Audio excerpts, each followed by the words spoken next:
ओम श्री गुरुभ्यो नमः। सहना भवतु, सहनो भुनक्तु, सह वीर्यं करवावहै, तेजस्विनावधीतमस्तु मा विद्विषावहै। ओम शांति शांति शांति। तो साइकोलॉजी हम पढ़ रहे थे। इसमें अगला टॉपिक आता है आपका स्लीप, निद्रा। ओम केशव ओम रीना। तो क्या है निद्रा? तो सिंपली जब हम सो जाते हैं वही निद्रा है। तो डेफिनेशन तो कुछ है नहीं इसकी, लेकिन इसमें स्टेजेस होती हैं। आपने खुद भी नोटिस किया होगा कि कई बार तो आपको ऐसी नींद आती है कि चाहे आपके आसपास कोई ढोल बजा के चला जाए तब भी आपको पता नहीं चलता। और कई बार ऐसी नींद आती है कि कोई जरा सा आराम आराम से भी बोले कि जागते हुए भी आपको ना सुनाई दे, लेकिन सोते हुए आपको सुन जाता है। ओम आकांक्षा। तो एक उस स्टेज में भी होते हैं नींद की। तो वो कौन सी स्टेजेस हैं? एक होती है जिसमें सपने आते हैं, किसी दिन सपने आते हैं आपको, किसी दिन नहीं आते हैं। तो इन सारी चीजों के बारे में हम डिस्कस करेंगे आज। तो बेसिकली नींद के दो प्रकार होते हैं आपके, जिसके ऊपर क्वेश्चन कई बार रिपीट हुआ है। जून 2025 वाला जो एग्जाम हुआ था अभी, उसमें भी पूछा गया है नींद के ऊपर एक क्वेश्चन। और क्वेश्चन वही था जो पहले एक बार पूछ चुकी है यूजीसी, कुछ भी नया उसने नहीं पूछा इसमें। तो क्या है, दो टाइप्स की आपकी निद्रा होती है, टू टाइप्स ऑफ स्लीप। पहली आती है नॉन रैपिड आई मूवमेंट। मतलब रैपिड आई मूवमेंट मतलब आई की मूवमेंट हो रही है, रैपिड मतलब तेज गति से हो रही है, और नॉन मतलब नहीं हो रही है। ठीक है। मतलब किसी को सोते हुए आप बहुत करीब से नोटिस करना, उसके पलकें बंद होंगी, आंखें बंद होंगी उसकी, लेकिन अंदर ही अंदर जब उसको सपना आ रहा होगा तो आई बॉल जो है वो अंदर के अंदर घूमती दिखाई देगी आपको, जब उसका सपना आ रहा होगा। ठीक है।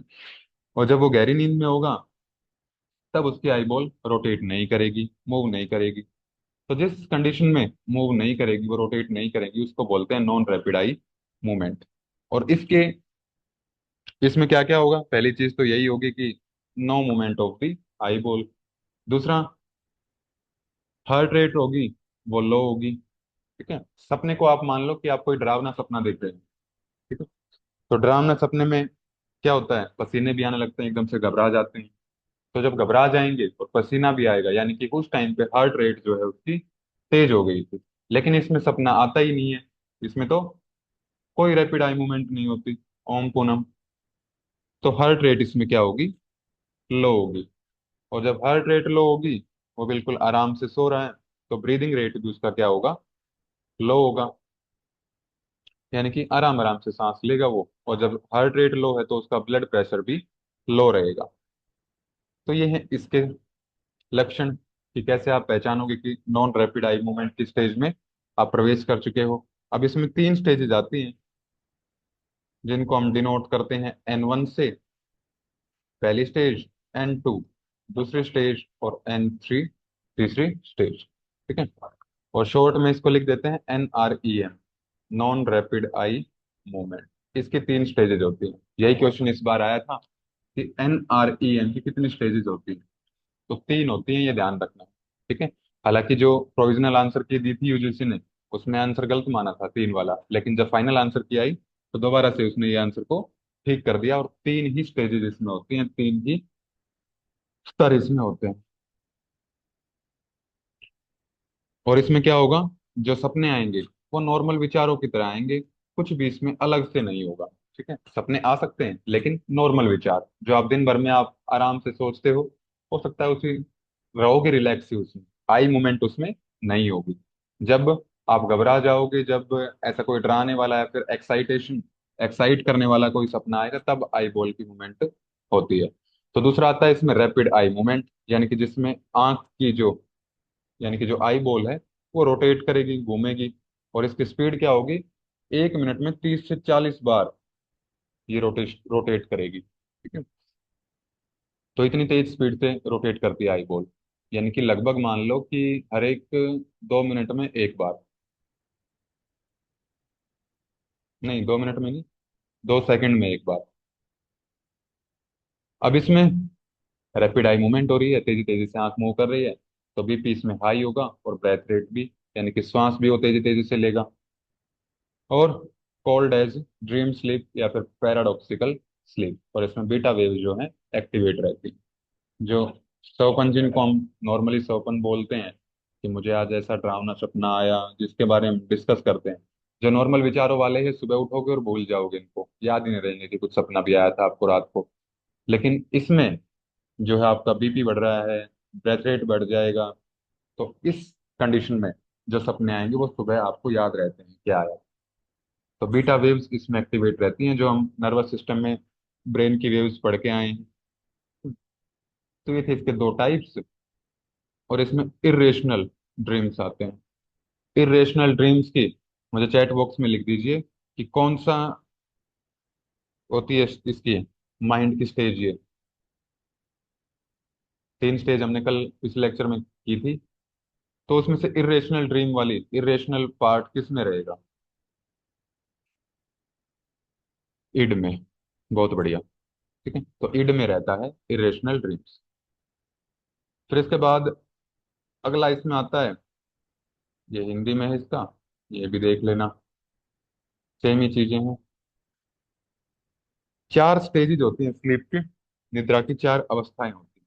ठीक है, ब्रॉडली इनको डिवाइड किया गया है दो में, यानी कि non rapid eye movement, NREM, और रैपिड आई मूवमेंट। ये दो स्टेजेस हम पढ़ के आए हैं। इन्हीं की सब डिवीजन आगे कि टोटल चार स्टेजेस इसमें हो जाती है। अगर टोटल निद्रा की आपसे स्टेजेस पूछे तो चार होंगी, और अगर अकेली पूछे NREM की, तो ये बस तीन रहेंगी।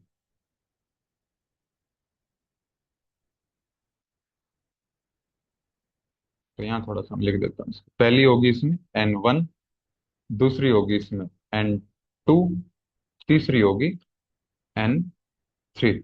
पहले क्या होता था ना, इसकी चार स्टेजेस थी NREM की। पहले N4 भी होती थी एक, लेकिन बाद में क्या किया, इन दोनों स्टेजेस को कंबाइन कर दिया गया। कि इन दोनों में जो चीजें होती हैं, जो लक्षण देखने को मिलते हैं, वो सेम ही होते हैं, तो अलग अलग स्टेज की कंसीडर करें हम इसको। तो इन दोनों को ही कलेक्टिवली अब N3 बोलते हैं। ठीक है, तो आपको तीन ही स्टेजेस इसमें ध्यान रखनी है, कि N1, N2 और N3। और एक हो जाएगी फोर्थ स्टेज इसमें REM, रैपिड आई मूवमेंट। तो सबसे पहले, जब आप अभी जाग रहे हो, जैसे सोने के लिए जाते हो, सब कुछ इमेजिन करके चलना है आपको। एक पूरा कहानी की तरह इसको पढ़ोगे तो कभी नहीं भूलोगे। जैसे आप सोने के लिए जा रहे हो अभी, ठीक है, तो सबसे पहले आप N1 स्टेज में होते हो। क्या होगा N1 स्टेज में? कि थोड़ी सी हल्की सी नींद आएगी आपको, लाइट स्लीप। ठीक है, आप सोने के लिए जा ही रहे हो बस इस स्टेज में। फिर धीरे धीरे क्या होगा, कि जैसे ही आप लेटोगे, तो आपका जो ब्रेन तक सप्लाई है ब्लड की, वो कम होनी शुरू हो जाएगी। यानी कि बाकी और सारे ऑर्गन्स तक कम होनी शुरू हो जाएगी वैसे तो। जो हार्ट रेट है, और जो बीपी है, वो डाउन आना शुरू हो जाएगा। डाउन होना शुरू हो जाएगा इसमें। ठीक है, और उसका तापमान भी जो है शरीर का, वो भी डाउन होना शुरू हो जाएगा, नीचे आना शुरू हो जाएगा। अब N2 में पहुंच गए हो आप, इस स्टेज में शुरू हो जाएगा वो, और N3 तक वो कंप्लीट डाउन आ जाएगा। यानी कि जितना मिनिमम निद्रा में बीपी आपका रह सकता है, जितनी मिनिमम हार्ट रेट रिक्वायर्ड है, उस लेवल तक आप पहुंच जाओगे। तो उस लेवल तक पहुंच जाओगे N3 में, आपको गहरी नींद आ जाती है, डीप स्लीप N3 में आएगी। ठीक है, REM का बता ही दिया था आपको कि इसमें सपने आते हैं, ड्रीम्स, पैराडॉक्सिकल स्लीप भी इसको बोलते हैं। अगर इतना भी आप ये स्लाइड भी अगर स्लीप की याद रखोगे आप निद्रा के बारे में, तो आपके क्वेश्चन जहां तक है, जिस पैटर्न के आधार पर अभी तक क्वेश्चन आ रहे हैं, तो सारे क्वेश्चन लग जाने चाहिए। ठीक है, लेकिन फिर भी हम थोड़ा सा इसमें डिटेल में करेंगे, जो जो हमारे सिलेबस में चीजें हैं वो सारी की सारी हम डिस्कस करेंगे इसमें। अब पहली यही इसी की डिटेल आगे, कि पहली स्टेज में डिटेल में क्या हो रहा है, दूसरी स्टेज में क्या होगा, तीसरी में क्या होगा और चौथी में क्या होगा। तो पहली में क्या होगा, is transition from wakefulness to sleep. Transition होता है कि जंक्शन, जोड़ने वाला, बीच की स्टेज, कि जब आप जागे हुए हैं और जो आपकी नींद की अवस्था है उसके बीच की स्टेज है N1। This brief transition typically last only a few minutes, कुछ मिनट तक ही रहता है, कुछ मिनट में आपको नींद आ जाती है। ड्यूरिंग दिस स्टेज, इस स्टेज में क्या होगा, हार्ट रेट और ब्रीदिंग क्या हो जाएगी, स्लो डाउन हो जाएगी। यही हम ऊपर पढ़ के आए हैं। ठीक है, ओवरऑल हमने N1, N1 में इसमें डाउन होना शुरू हो जाएगा और N2 में मैक्सिमम स्टेज तक वो पहुंच जाएगा, इसलिए N3 में फिर डीप स्लीप में पहुंच जाएगा। ठीक है, इसमें मसल ट्विचेज भी फील हो सकते हैं। क्या होते हैं मसल ट्विचेज, कि जैसे ही मांसपेशी रिलैक्स होने के लिए जाती है, मांसपेशी रिलैक्स होती है, पहले वो संकुचन में थी, कुछ ना कुछ मिनिमम टोन उसमें प्रेजेंट थी, लेकिन जो निद्रा की अवस्था में मिनिमम टोन प्रेजेंट होती है मांसपेशी में, उससे तो ज्यादा ही प्रेजेंट थी जब तक आप जाग रहे हैं। ठीक है, ये आपका PYQ भी है। जब हमने मस्कुलर सिस्टम किया था तो उस टाइम बताया था आपको कि मिनिमम जो मसल टोन प्रेजेंट होती है वो निद्रा की अवस्था में होती है। तो उस मिनिमम मसल टोन की कंडीशन में मांसपेशियां जाती हैं इसमें, और जब वो रिलैक्स करती हैं तो थोड़ा सा एक झटका सा भी महसूस हो सकता है इसमें। तो ये था आपका N1, स्टेज 1। ठीक है, स्टेज 1 है ये। फिर इसके बाद आती है स्टेज 2, N2। ये कब होगी, कि जब वो सो जाएंगे, गहरी निद्रा में नहीं पहुंचे, अभी सोए हैं बस, कि नींद आ गई। ठीक है, the heart rate and breathing continues to slow down, मतलब फर्दर जितना डाउन N1 में हुई थी, N1 में थोड़ा बहुत ही फर्क पड़ता है, लेकिन डाउन तो उसमें भी आती है हार्ट रेट और ब्रीदिंग, लेकिन जो मेन डाउन आती है वो N2 में आएंगी, यानी कि सेकंड स्टेज में हार्ट रेट और ब्रीदिंग डाउन आ जाएगी, BP डाउन आ जाएगा इसमें, और मांसपेशियां और ज्यादा रिलैक्सेशन में जाएंगी। बॉडी टेम्परेचर भी डिक्रीज हो जाएगा इसमें, वही सारी चीजें जो हम पढ़ के आए हैं। And the I stops moving, कि आंख भी जो है वो घूमना बंद कर देगी, इसीलिए इसको नॉन रैपिड आई मूवमेंट भी बोला गया है। The brain begins to have low slow wave activity, कि जो ब्रेन वेव्स हैं उनकी, उनका जो लेवल है वो भी क्या हो जाता है, कम हो जाता है। ठीक है, this stage last between 30 to 60 minutes, आधा घंटे से 1 घंटे के बीच में ये स्टेज रह सकती है। तो ये थी आपकी सेकंड स्टेज। इसके बाद आती है थर्ड स्टेज, NREM की लास्ट स्टेज, NREM की। ठीक है, स्लीप की लास्ट स्टेज नहीं है। तो क्या होगा इसमें, नॉन एज डीप स्लीप, इसमें गहरी निद्रा में आप पहुंच जाएंगे। जो स्लो वेव स्लीप है इसी को बोला जाता है, दूसरा नाम है इसका, is the deepest stage of sleep. तो ये कुछ पॉइंट्स हैं इसमें जिसके ऊपर क्वेश्चन बन भी सकता है। ठीक है, it is the part of the sleep cycle that allows us to feel refreshed in the morning. यही वो स्टेज है जिसके कारण आप सुबह एनर्जेटिक महसूस करते हैं, क्योंकि इस स्टेज में आपकी सारी जो थकान है वो उतर जाती है दिन भर की। ना N1 में उतरती है, ना N2 में उतरेगी, और ना REM में उतरेगी, N3 में उतरती है। It is also the stage of sleep during which the body repairs, body healing में जाती है, जो भी दिन भर में टूट फूट होती है तो बॉडी इसमें खुद को रिपेयर कर लेती है, रीजनरेट कर लेती है टिश्यूज को, और रिलीज सर्टेन हॉर्मोन्स। कौन से hormones, positive hormones, feel good hormones इसमें सिक्रेट होते हैं। During this stage of sleep, breathing and heart rate have slowed down. Slow down नहीं होगा इसमें, स्लोड डाउन, यानी कि स्लो हो चुके हैं। ठीक है, इससे आगे स्लो नहीं होगा, जितना होना था इस स्टेज में हो चुके हैं। A person's blood pressure has decreased, BP decrease हो चुका है, और मांसपेशियां रिलैक्स हो चुकी हैं, हो नहीं रही हैं, हो चुकी हैं। More time is spent in this stage early in the night, and it last approximately 20 to 40 minutes, 20 से 40 मिनट की ही स्टेज होती है ये। ठीक है, एक साइकिल की बात कर रहे हैं पूरी, आप रात को सोते हैं, सुबह उठते हैं, उस पूरे के पूरे टाइम की बात नहीं कर रहे हैं, एक साइकिल की बात कर रहे हैं।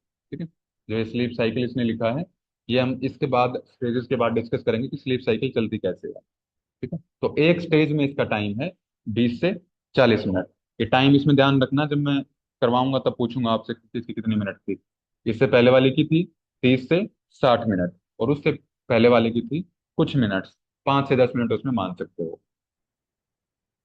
तो ये थी आपकी स्टेज 3 N3। फिर इसके बाद आता है REM, rapid eye movement, fourth stage, paradoxical sleep या फिर active sleep with dreams. REM में क्या होगा? Important part of the sleep cycle, during which the body process and consolidate memories and information. क्या होगा इसमें? कि जो इंफॉर्मेशन की प्रोसेसिंग है, या फिर जो अभी तक टेम्परेरी, जो भी दिन भर में आप पढ़ते हो, याद करते हो, वो अभी तक टेम्परेरी मेमोरी में ही है। जब वो REM में प्रवेश करता है रात को सोने के बाद, तो वो परमानेंट मेमोरी में ट्रांसफर होती हैं चीजें। ठीक है। This stage moves information from temporary to permanent memory. तो ये भी आपको पॉइंट ध्यान रखना है कि टेम्परेरी मेमोरी परमानेंट में कब, कौन सी स्टेज में कन्वर्ट होती है। तो वो फोर्थ स्टेज में होती है, REM में होती है।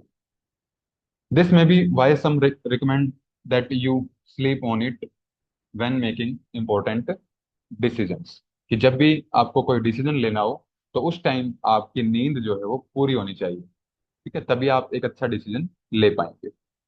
तो ये लास्ट करती है 90 मिनट्स लगभग। ठीक है। During this stage the body activity changes dramatically from the other stages of sleep. कि जो भी ये अभी तक 3 स्टेजेस पढ़ के आए हैं, ड्रामेटिक चेंज आता है इसमें, मतलब एकदम से भावनाएं, वो बोलते हैं ना, जज्बात बदल गए, भावनाएं बदल गई, वो इस स्टेज में हो जाता है सोते सोते। क्या क्या होगा इसमें? आई को जो मूवमेंट होगी वो इंक्रीज हो जाएंगी, ब्रेन की एक्टिविटी थोड़ी सी इंक्रीज हो जाएगी, क्योंकि अब क्या ब्रेन में ही चल रहा है, जो टेम्परेरी मेमोरी परमानेंट में जाएगी। फास्टर एंड इरेगुलर ब्रीदिंग, थोड़ा सा श्वास की गति बढ़ जाएगी, हार्ट रेट और BP इंक्रीज हो जाएगा। और कितना इंक्रीज हो जाएगा? जितना आप जागे हुए का आपका BP होता है नॉर्मल, उस लेवल तक भी इसमें पहुंच सकता है BP। Voluntary muscles are temporary paralysed, मतलब इसमें चीजें तो चलेंगी लेकिन वो सारी ब्रेन के अंदर चलेंगी। आप हाथों को हिलाना चाहोगे तो नहीं हिलेंगे। कई बार आपको सपना भी आया होगा कि आपके पीछे कोई भाग रहा है, लेकिन आप भाग नहीं पाते हैं। ठीक है, वहीं पे आप पैरों को मारते रहते हैं, लेकिन आपकी पोजीशन चेंज नहीं होती है। तो REM की स्टेज में होते हैं। ठीक है, मतलब टेम्परेरी आप पैरालाइज फील करते हैं खुद को। तो ये थी आपकी फोर्थ स्टेज, REM।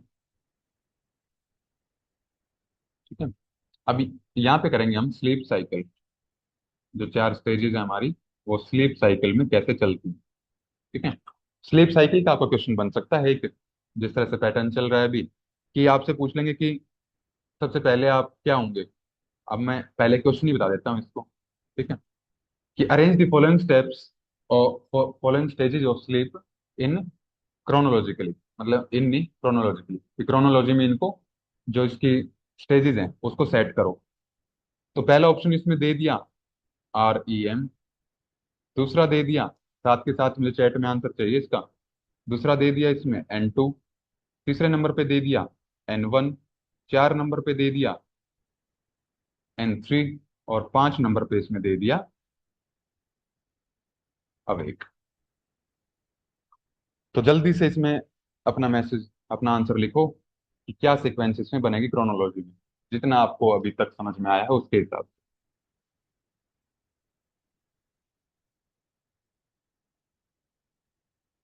ये लिखना है बस, 1 2 3 4 5, इसको सीक्वेंस में लिख दो बस।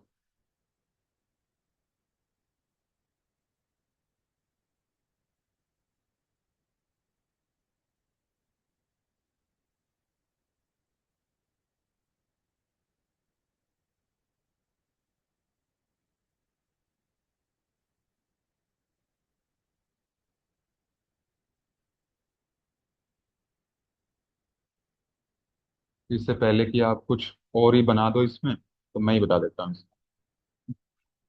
तो पहले आप जागे हुए हैं अभी। ठीक है। तो पहले नंबर पे आएगा अवेक, जागृत अवस्था है आपकी।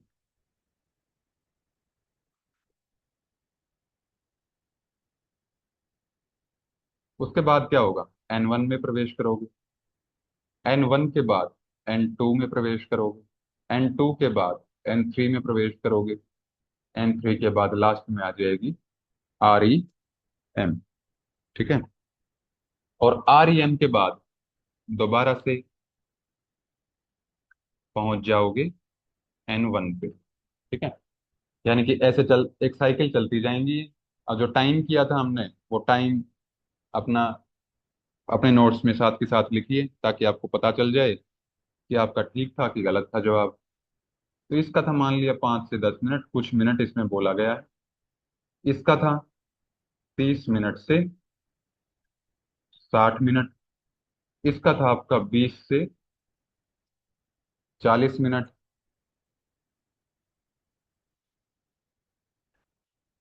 तो कितना हो गया ये?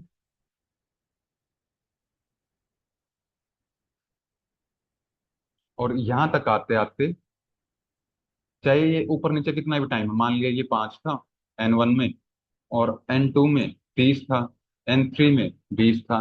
तो कितना हो गया ये? 20 और 30 50, और 5 55। अब 55 में कितना जोड़ें कि 90 हो जाए? तो 35, यानी कि 35 की बची आपकी REM। यानी कि टोटल जब आप लेटोगे सोने के लिए, तो N1 से जब स्टार्ट करोगे तो उसको पहली मिनट मान लो, और REM तक जब पहुंच जाओगे तो 90 मिनट जो है वो कंप्लीट हो जाएंगे। ठीक है। अब वो चाहे N1 4 मिनट की हो, N2 35 मिनट की हो जाए, N3 25 मिनट की हो जाए, तो उसी के अकॉर्डिंग REM का टाइम बच जाएगा। तो यानी कि पूरी की पूरी जो कंप्लीट साइकिल है, वो पूरी की पूरी 90 मिनट की होती है। 90 मिनट तक यानी कि 1.5 घंटे तक एक साइकिल चलेगी, फिर 1.5 घंटे के बाद दूसरी साइकिल रिपीट होगी। ठीक है। तो ये आपको ध्यान रखना है इसमें। मेजर कैसे करते हैं स्लीप को? जो जो भी हमने कंपोनेंट किए हैं इसमें, हार्ट रेट किया है, मांसपेशी का किया है, आंख की मूवमेंट की है, तो इन्हीं सारी चीजों को हम ऑब्जर्व कर लेंगे, और इनके मापने के लिए मशीनें अवेलेबल हैं, टेक्नोलॉजी अवेलेबल है। तो during sleep a person is less active towards the outside world. कोई नई बात नहीं है इसमें, बाहर की जो दुनिया है उससे अपरिचित रहता है, वो कनेक्टेड नहीं रहता। Changes in the functioning of the body and CNS during sleep. कि निद्रा के दौरान बॉडी के जो फंक्शंस हैं वो चेंज हो जाएंगे, और CNS के यानी कि सेंट्रल नर्वस सिस्टम के जो ब्रेन की एक्टिविटीज हैं वो चेंज हो जाती हैं उसमें। अब क्या क्या है चीजें, अगर ब्रेन की आपको एक्टिविटी मापनी है नींद के दौरान, तो EEG,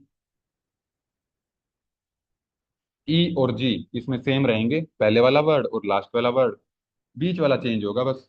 अब ब्रेन के बारे में बात कर रहे हैं तो ई मतलब एनसेफेलो हो जाएगा। फिर दूसरा है EMG, मांसपेशी के बारे में बात कर रहे हैं तो मांसपेशी के लिए मायो वर्ड आता है।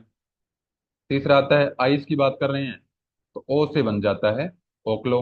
ओक्लो मोटर, आप क्रेनियल नर्व भी पढ़ के आए हैं, वो भी देखने से ही संबंधित थी। ठीक है। तो ये तीन इसमें मेजरमेंट के लिए चीजें हैं निद्रा की। तो ये था आपका मेजरमेंट ऑफ स्लीप। अब जो इलेक्ट्रिकल एक्टिविटी है इसकी, ये मैं पहले पढ़ा चुका हूँ आपको। जब मैंने नर्वस सिस्टम किया था तो बहुत अच्छे से इसको बताया था। बस इसको आपको याद करना है, रिवाइज करना है दोबारा। जो इसमें मेन 2 पॉइंट्स हैं वो मैं एक बार यहाँ रिपीट कर देता हूँ। पहला है ट्रांस। ट्रांस में क्या होगा? समाधि किस सिचुएशन में होगी, यानी कि थीटा वेव्स उस टाइम पे एक्टिव होंगी जब समाधि लग जाएगी। और अगर मेडिटेशन की बात करें, ये आपका PYQ भी आया है अभी तक, मेडिटेशन में अल्फा वेव्स एक्टिवेटेड रहती हैं, और यही सीक्वेंस होती है इनकी। पहले डेल्टा वेव सबसे कम फ्रीक्वेंसी की, फिर थीटा, फिर अल्फा, फिर बीटा, और फिर गामा। ठीक है। और हीलिंग किस में होती है? ये 3 पॉइंट्स मेरी तरफ से तो आपको, निद्रा पढ़ रहे हैं तो निद्रा के समय भी आपको याद रखनी है। ठीक है। तो हीलिंग होगी डेल्टा वेव्स में, समाधि की सिचुएशन में पहुंचोगे थीटा में, मेडिटेशन में पहुंचोगे अल्फा में। बाकी मैं सारा डिटेल में करवा चुका हूँ, तो एक बार अच्छे से इसको पढ़ लेना दोबारा। ठीक है। अब कारण क्या है निद्रा का? आप भी सोते हैं डेली, जो कि हाइपोथैलेमस रेगुलेट करता है। और उसके बाद क्या होगा कि जैसे ही मान लिया डेली आप 10 बजे सोते हैं, तो 10 बजे सोते हैं तो डेली आपकी बॉडी में क्या हो जाएगा, वो चेंजेस आने शुरू हो जाएंगे 10 बजते ही, जो नींद में चाहिए है आपको। ठीक है, पहला कारण तो ये है। दूसरा, मान लिया आपने दिन भर में बहुत सारा काम किया, तो थकान हो गई है, मांसपेशियां थक गई हैं, तो आराम के लिए आपको नींद आती है कि वहां का ब्लड सर्कुलेशन, अब बहुत देर हो गई है वहां ब्लड सर्कुलेशन पहुंचे हुए, तो बॉडी वहां से ब्लड सर्कुलेशन को वापस ले लेगी और आपको नींद आनी शुरू हो जाएगी। ठीक है। या फिर जो सोने और जागने का आपका एक समस्थिति बनती है, समान स्थिति बनती है कि दिन में अगर जागना जरूरी है आपके तो सोना भी जरूरी है, उसको मेंटेन रखने के लिए निद्रा आती है। तो ये इसके बेसिकली कारण है। तो पहला है स्लीप टाइम, कि निद्रा का समय कौन कंट्रोल करता है? कंट्रोल्ड बाय सर्केडियन क्लॉक, या फिर sleep awake homeostasis. In humans to some extent depend on will power and behaviour. कि मतलब हमारी शक्ति पे भी कुछ हद तक डिपेंड करता है, कि जब तक हम कुछ देर तक तो अपनी नींद को कंट्रोल ही कर ही सकते हैं, अगर कोई जरूरी काम है तो। या फिर कोई काम नहीं है तो हम दिन में लेट लेते हैं, लेटे लेटे हमें नींद आ जाती है। तो मतलब कुछ हद तक हमारी इच्छा शक्ति पे भी काम करती है चीजें। लेकिन ऐसा नहीं है कि अगर आपको नींद आ रही है तो आप उसको हमेशा के लिए रोक के रख सकते हैं, लेकिन नहीं, एक लिमिट तक उसको रोक पाएंगे, उसके बाद तो वो नींद आएगी ही आएगी, पता भी नहीं लगेगा आपको कब सो जाओगे। ठीक है। ऐसे ही सोने का है कि आप एक लिमिट तक सो सकते हैं, उसके बाद आपको जागना ही पड़ेगा। बॉडी जब रिलैक्स हो जाएगी तो वापस से आपकी एनर्जी वापस आ जाएगी। तो ये था इसका निद्रा का कारण। और जो सर्केडियन क्लॉक है रेगुलेटेड करता है ये हाइपोथैलेमस, ये भी आपका पीवाईक्यू है। तो याद करके भी आए हैं आप पीछे, रिवीजन के लिए मैंने यहाँ भी पॉइंट ये लगा दिया। इसका बाद है निद्रा के सिद्धांत। क्या क्या इसमें प्रिंसिपल्स आते हैं, क्या क्या थ्योरीज आती हैं? तो दो इसमें थ्योरी आती हैं कि निद्रा हम क्यों लेते हैं स्पेशल, उसका मतलब एक तरह से बेनिफिट क्या है। पहली चीज तो जो थकान होती है हमारे अंदर शरीर में दिन भर के काम से, वो थकान उतर जाती है।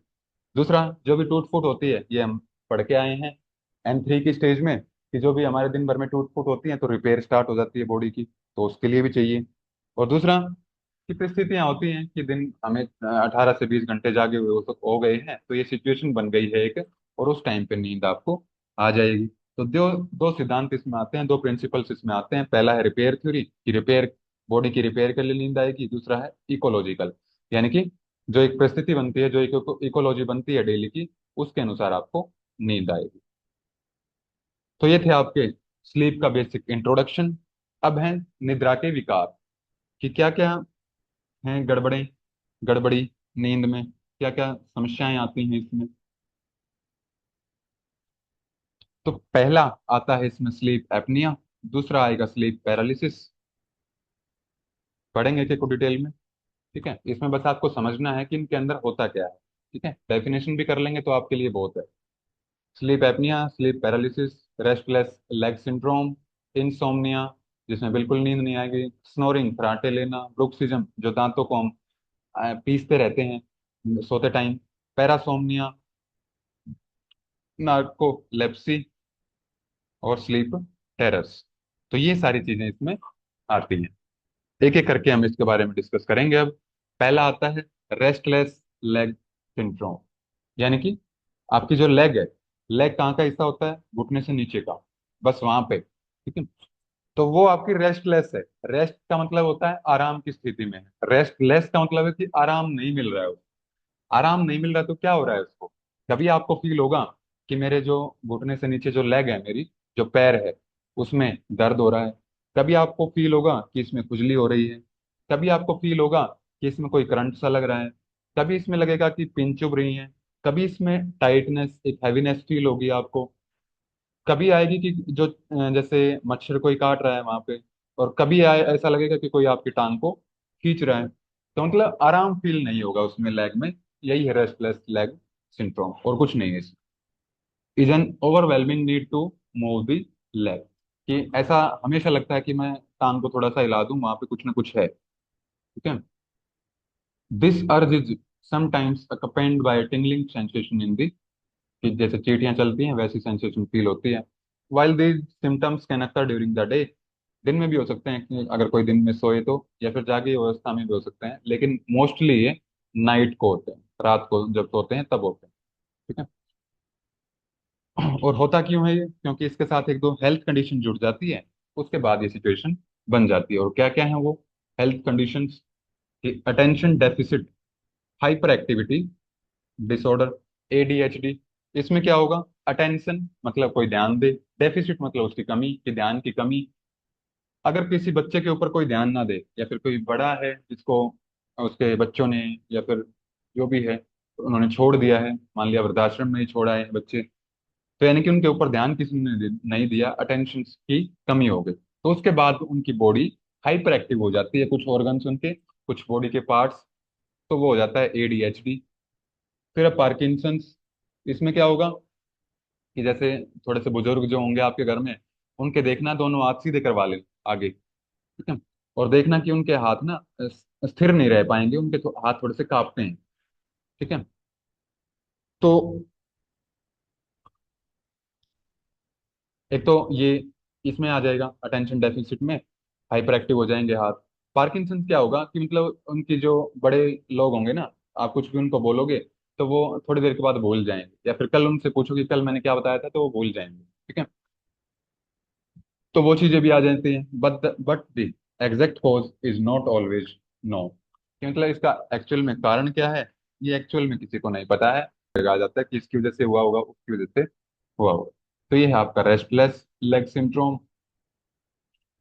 फिर इसके बाद आता है स्लीप एपनिया। एपनिया का मतलब होता है, स्लीप मतलब निद्रा, और एपनिया का मतलब होता है सांस लेने में रुकावट, ठीक है। एपनिया एक रेस्पिरेटरी डिसऑर्डर है, और अब क्योंकि निद्रा के टाइम पे हो रहा है ये, मतलब जब आप सो रहे हैं उस टाइम पे ये जो सिम्टम्स है ये आ रहे हैं, तो इसलिए इसको स्लीप एपनिया बोला जाता है। मतलब क्या है इसका, कि अचानक से सांस लेते लेते आपकी सांस रुक जाए नींद के दौरान, तो इसी को स्लीप एपनिया बोलते हैं। Characterised by pauses in breathing during sleep, कि जैसे ही आप सोते हो क्या होता है कि जो ओरल कैविटी के आगे हिस्सा प्रेजेंट है वो ट्रैकिया के ऊपर प्रेशर प्रेशर डाल देता है, और ये रास्ता बंद हो जाता है जैसे ही आप लेटते हो। जैसे ही अब आप, क्योंकि जब सांस आना बंद हो जाएगा तो आप सोते तो रहोगे नहीं, नींद आपकी खुल जाएगी, और खुल के आप बैठ जाओगे, और जैसे ही आप बैठोगे ये प्रेशर रिलीज हो जाएगा और श्वास उसको आना शुरू हो जाएगा। तो पोजेज आते हैं इसमें ब्रीदिंग में नींद के दौरान। सीरियस मेडिकल कंडीशन है ये, that causes the body to take in less oxygen. अगर श्वास नहीं जाएगी तो बॉडी में ऑक्सीजन कम जाएगी, ऑक्सीजन कम जाएगी तो तुरंत से बॉडी क्या बोलेगी कि उठ जाओ, अब लेटे लेटे काम चलेगा नहीं, तो रात में नींद खुल जाएगी। दो टाइप्स होते हैं इसके। पहला होता है ऑब्स्ट्रक्टिव, जिसमें ऑब्स्ट्रक्शन होगी ट्रैकिया में या फिर रेस्पिरेटरी ट्रैक्ट में, तो flow of air stops because the airway space is obstructed, रुकावट आ गई है वहां पे, या फिर वो टू नैरो, ज्यादा पतला हो गया है वो। दूसरा, कि मतलब ब्रेन में ऐसा कुछ हुआ है, सीएनएस से कोई संबंधित कोई समस्या है, और उसने इसको क्या किया, ट्रैकिया को रिलैक्स करने वाला जो स्टिमुलस था वो नहीं भेजा, तो सेंट्रल नर्वस सिस्टम से रिलेटेड है, तो इसको सेंट्रल स्लीप एपनिया बोल देते हैं। Problem in the connection between the brain and the muscles that control your breathe. तो ये दो टाइप का होता है। तो ये था आपका स्लीप एपनिया, सांस लेने में रुकावट। इसके बाद आता है स्लीप पैरालिसिस, ठीक है।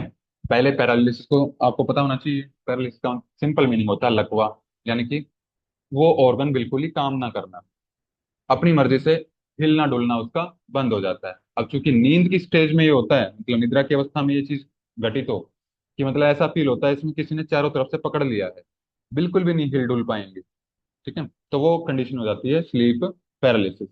कि आपको सोते सोते ऐसा लगता है कि मुझे चारों तरफ से जकड़ लिया किसी चीज ने, या फिर मुझे बांध दिया गया है रस्सियों से, और मैं हिल भी नहीं पा रहा हूँ।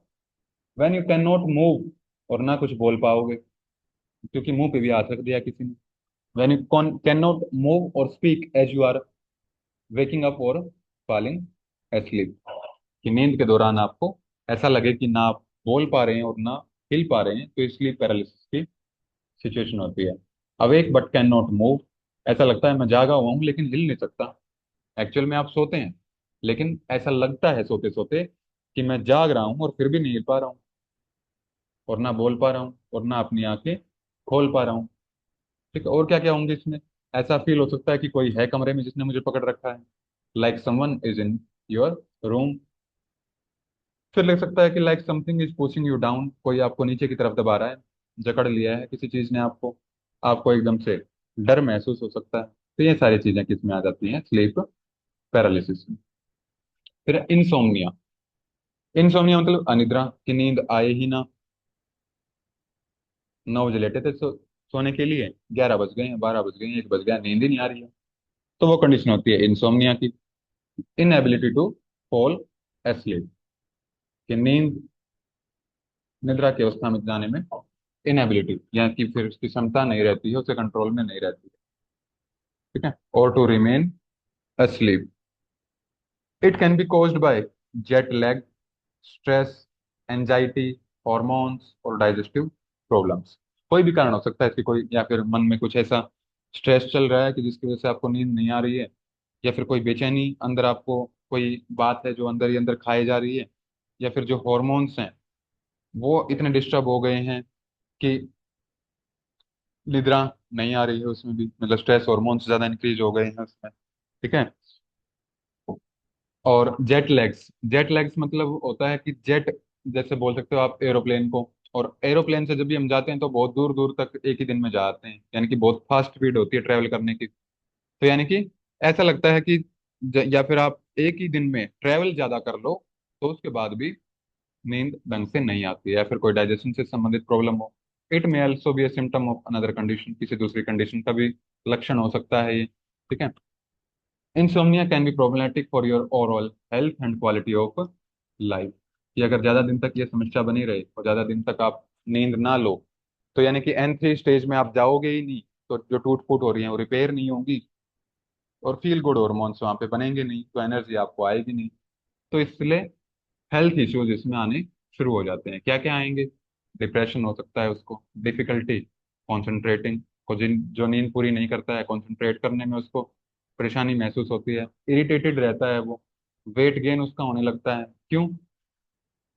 क्योंकि जो एनर्जी थी जो बॉडी की रिपेयर में यूज हुई थी वो यूज नहीं हो रही, सिंपल है। इम्पेयर्ड वर्क और स्कूल परफॉर्मेंस, तो यानी कि उसकी स्कूल परफॉर्मेंस से या फिर कोई जॉब वगैरह करता है तो उसके क्षमता भी उसकी कम हो जाएगी। तो ये थे आपका इंसोम्निया, कंडीशन आती है इंटरमिटेंट में। और तीसरा आता है ट्रांजिएंट। ट्रांजिएंट का मतलब होता है कि मतलब आप ओवरऑल पूरे साल में लगभग ये लगा लो कि 10 से 11 महीने नॉर्मली सोते हैं आप आराम से। बस वो जो पूरे साल का एक मान के चलो कि 20 या 30 रातें ऐसी होती हैं कि जिसमें आपको सही से नींद नहीं आती, तो वो हो जाएगा ट्रांजिएंट। ठीक है। इंटरमिटेंट में और ट्रांजिएंट में क्या डिफरेंस है, कि जैसे मान लिया हर 15 दिन के बाद आपको नींद आने में प्रॉब्लम होती है, तो वो आ जाएगा इंटरमिटेंट। इसमें कोई फिक्स नहीं है, आप हो सकता है कि 3-4 महीने लगातार सो, और फिर किसी एक एक रात में हो जाए कि प्रॉब्लम आए, फिर 3-4 महीने लगातार सो सकते हो आप। तो ये ट्रांजिएंट में है, इतना बेसिक सा इसमें डिफरेंस है। तो ये थे इसके टाइप्स। अब इसके बाद अगला आता है पैरासोमनिया। इसमें क्या क्या होगा, कि मतलब जो एक्स्ट्रा करिकुलर एक्टिविटीज हम निद्रा की अवस्था में करते हैं, कि जैसे कुछ लोग होंगे जो नींद में ही चलना शुरू कर देते हैं, जैसे कि ये महाशय हैं इसमें इमेज में। दूसरा होगा कि जो नींद में ही बड़बड़ाते रहते हैं कुछ भी, कुछ हैं जो खराटे लेते रहते हैं, कुछ हैं जो रात में ही डर जाते हैं, कुछ हैं जो बिस्तर पे बिस्तर गीला कर देते हैं, यूरिन पास कर देते हैं। ठीक है? तो ये सारी चीजें पैरासोमनिया में आती हैं, कि नींद तो ले ही रहा है, वो सो तो रहा ही है, उसके साथ में क्या क्या उसकी एसेसरीज जुड़ गई हैं, क्या क्या वो एक्स्ट्रा चीजें कर रहा है, वो सारी पैरासोमनिया में are a class of sleep disorders that cause abnormal movements. Abnormal movements इसमें हो सकते हैं, एबनॉर्मल बिहेवियर हो सकता है नींद के दौरान। क्या क्या होगा इसमें इंक्लूड? स्लीप वॉकिंग, नींद में ही चलना, स्लीप टॉकिंग, नींद में ही बोलना, ग्रोनिंग। ग्रोनिंग होता है एक तरह से मान लो कि जैसे कराते हैं ना, कि किसी को चोट लग जाए कोई, तो पेनफुल जो एक साउंड होती है, कराना जिसको बोलते हैं, वो ग्रोनिंग होता है।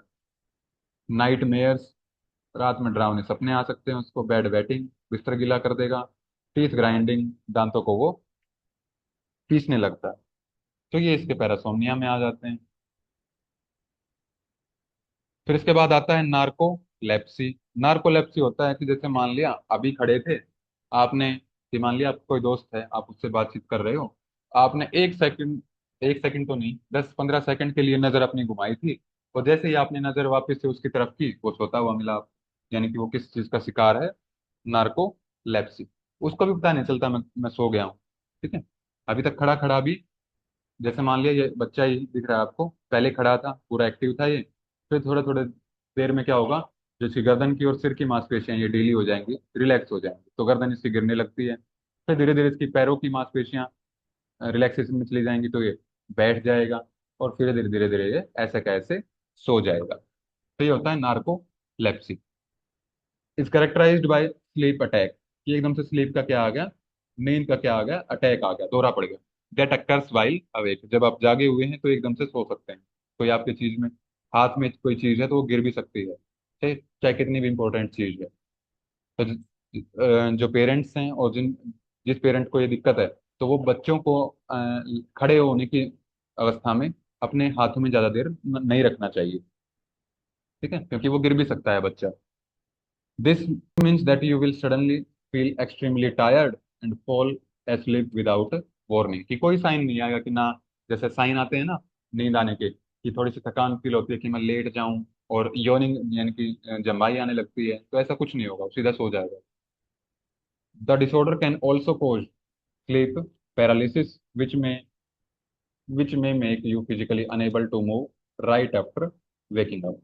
कि मतलब एकदम से जब उठोगे तो ऐसा लगेगा कि मुझे सारी एनर्जी मेरे अंदर से किसी ने खींच ली है। तो ये है नार्कोलेप्सी। ऑल्दो नार्कोलेप्सिक में occur on its own, it is also associated with certain neurological disorders such as multiple sclerosis. ये एक बीमारी होती है, न्यूरोलॉजिकल डिसऑर्डर है ये। इसका एक सिम्टम भी हो सकती है नार्कोलेप्सी, और अपने आप में भी ये एक डिसऑर्डर है। ठीक है। तो ये था आपका नार्कोलेप्सी। इसके बाद आता है ब्रुक्सिज्म, जिसको हम बोलते हैं टीथ ग्राइंडिंग, यानी कि दांतों को आपस में, दांत क्या बोलते हैं, दांत रगड़ना, दांत घिसना सोते सोते। कि bruxism is a condition in which you grind, gnash और क्लेंच योर टीथ। तो तीन टाइप होते हैं वैसे ब्रुक्सिज्म के, ग्राइंडिंग जिसमें होगी, ग्नैश जिसमें होगा, क्लेंच होगा। ठीक है।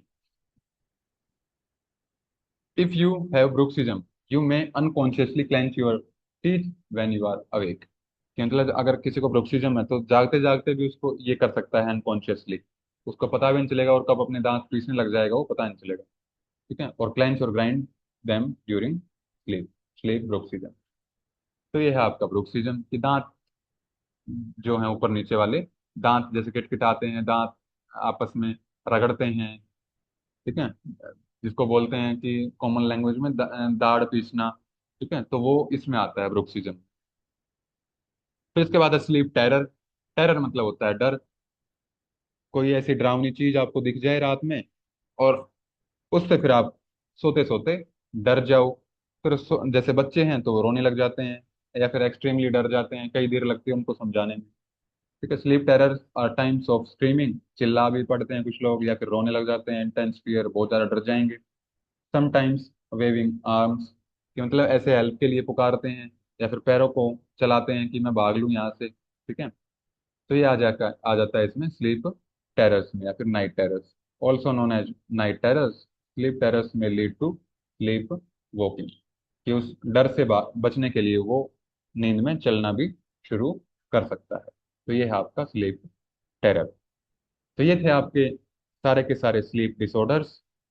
अगर किसी को कोई डाउट है तो वो अपना पूछ सकते हैं। तो ये था आज का टॉपिक। अगर किसी भी विद्यार्थी को कोई डाउट है तो कमेंट बॉक्स में पूछ सकते हैं। आज के लिए इतना ही रखेंगे, मिलते हैं अगली वीडियो में। तब तक के लिए सभी को ओम।